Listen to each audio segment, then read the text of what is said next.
Server side rendering থাকার পরও কেন রিয়েক্ট সার্ভার কম্পোনেন্ট?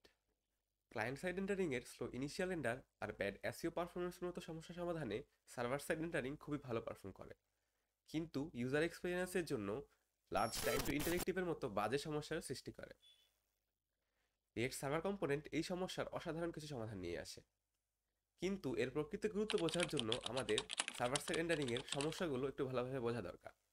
চলুন একটু বোঝার চেষ্টা করি। একটি প্রোডাক্ট ডিটেইলস পেজে তিনটি সেকশন আছে। প্রথম ভাগে প্রোডাক্টের বেসিক ইনফরমেশন, দ্বিতীয় ভাগে ইউজারের রিভিউ এবং তৃতীয় ভাগে রিলেটেড প্রোডাক্টের সাজেশন। একটি টিপিক্যাল সার্ভার সাইড রেন্ডার্ড অ্যাপ্লিকেশনে প্রসেসটা অনেকটা এরকম। প্রথমে ক্লায়েন্টের ব্রাউজার আমাদের সার্ভারের কাছে সাইটের জন্য রিকোয়েস্ট করবে। সো ওই রিকোয়েস্ট রেসপন্স পাঠানোর জন্য প্রথমেই সার্ভার সবগুলো ডেটা একবারে ফেচ করা শুরু করবে। সব ডেটা ফেচ হওয়া শেষ হয়ে গেলে এরপর সেই ডেটা দিয়ে পুরো এইচটিএমএল পেজটিকে একবারে সে রেন্ডার করবে। রেন্ডার করার পরে রেসপন্স হিসেবে সে এইচটিএমএল সে ব্রাউজারে পাঠিয়ে দেবে। সেই এইচটিএমএল দিয়ে ব্রাউজারে আমরা পুরো সাইটের প্রিভিউটি দেখতে পাবো। কিন্তু আমাদের সাইট কিন্তু এখনো ইন্টারেক্টিভ হয়নি। কেন? কারণ সাইটে কিন্তু এখন পর্যন্ত বা ব্রাউজারে কিন্তু এখন পর্যন্ত কোনো জাভাস্ক্রিপ্ট নেই, আর জাভাস্ক্রিপ্ট না থাকা মানে সাইটে কোনো ক্লিক বা ইন্টারেক্টিভিটি কাজ করবে না। তাই এইচটিএমএল জাভাস্ক্রিপ্টকে রিকোয়েস্ট করে সার্ভারের কাছে, সার্ভার সেই রিকোয়েস্টের রেসপন্স হিসেবে পুরো জাভাস্ক্রিপ্ট বান্ডেলটি পাঠিয়ে দেয়। এরপর সেই জাভাস্ক্রিপ্ট বান্ডেল দিয়ে আমাদের এইচটিএমএলটি হাইড্রেট হয়। সো হাইড্রেশন মানে হলো পানি যোগ করা। শুকনো কিছুতে পানি যোগ করলে যেমন সেটা সতেজ হয়ে ওঠে, তেমনি ফ্রন্ট এন্ড ফ্রেমওয়ার্কগুলোর কনটেক্সটে হাইড্রেশন হলো ইনিশিয়ালি যে নন ইন্টারেক্টিভ এইচটিএমএল সার্ভার থেকে আমাদের কাছে এসেছিল সেটাকে সতেজ করে তোলা বা ইন্টারেক্টিভ করে তোলা।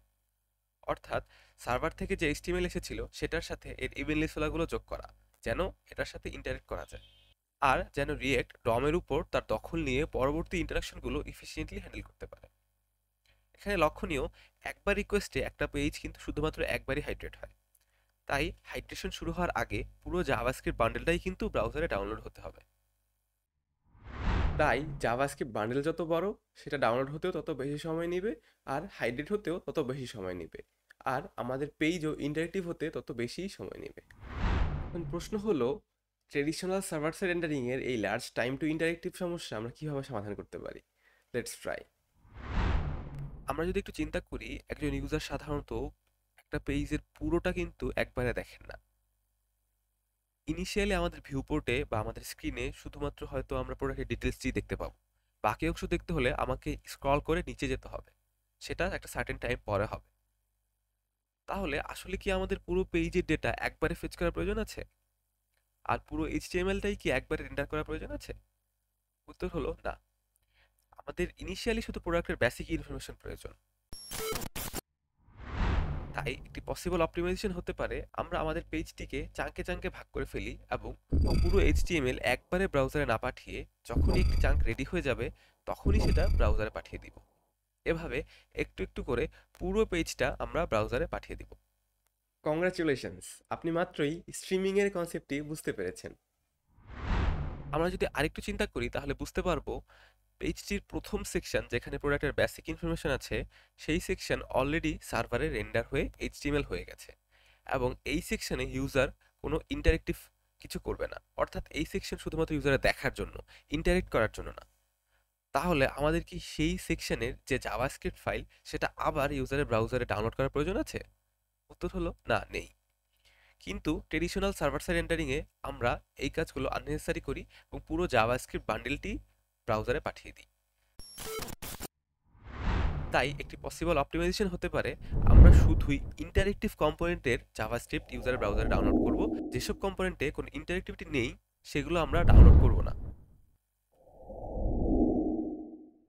কংগ্রাচুলেশনস অ্যাগেইন, আপনি মাত্রই পার্শিয়াল হাইড্রেশনের কনসেপ্টটি বুঝতে পেরেছেন। এবার আমাদের পেজের বাকি যে দুইটি সেকশন আছে সেদিকে একটু লক্ষ্য করি।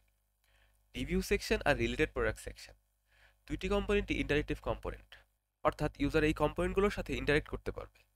তার মানে আমাদের এই কম্পোনেন্টগুলোর জাভাস্ক্রিপ্ট বান্ডেল ইউজারের ব্রাউজারে ডাউনলোড করতে হবে। কিন্তু একটু ভালোভাবে লক্ষ্য করলে আমরা দেখব যে রিলেটেড প্রোডাক্ট সেকশনটি পেজের একদম নিচের দিকে আছে।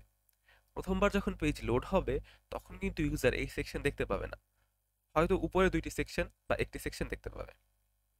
তাই রিলেটেড প্রোডাক্ট সেকশনে জাভাস্ক্রিপ্ট যদিও আমাদের ডাউনলোড করতে হবে, কিন্তু আমাদের রিভিউ কম্পোনেন্টের জাভাস্ক্রিপ্ট যখন দরকার, তখনই কি রিলেটেড প্রোডাক্টের জাভাস্ক্রিপ্ট দরকার? উত্তর হচ্ছে না, দরকার নেই। তাই আমাদের আরেকটি পসিবল অপটিমাইজেশন হতে পারে আমরা ইম্পর্টেন্ট কম্পোনেন্টগুলো আগে হাইড্রেট করব, যেন ইউজার দ্রুত সেই কম্পোনেন্টগুলোর সাথে ইন্টারেক্ট করতে পারে। এরপর আমরা অপেক্ষাকৃত কম ইম্পর্টেন্ট কম্পোনেন্টগুলোকে ধীরে ধীরে হাইড্রেট করব। এগেইন কংগ্রাচুলেশনস, আপনি মাত্রই প্রোগ্রেসিভ হাইড্রেশনের কনসেপ্টটি বুঝতে পেরেছেন। এরকম কিছু ক্লেভার অপটিমাইজেশন টেকনিক ব্যবহার করেই রিয়েক্ট সার্ভার কম্পোনেন্ট কাজ করে। কিন্তু এই সব কিছু একসাথে কিভাবে কাজ করবে, আর এই অ্যাপ্রোচের কি কোনো সাইড এফেক্ট আছে? Well, let's see.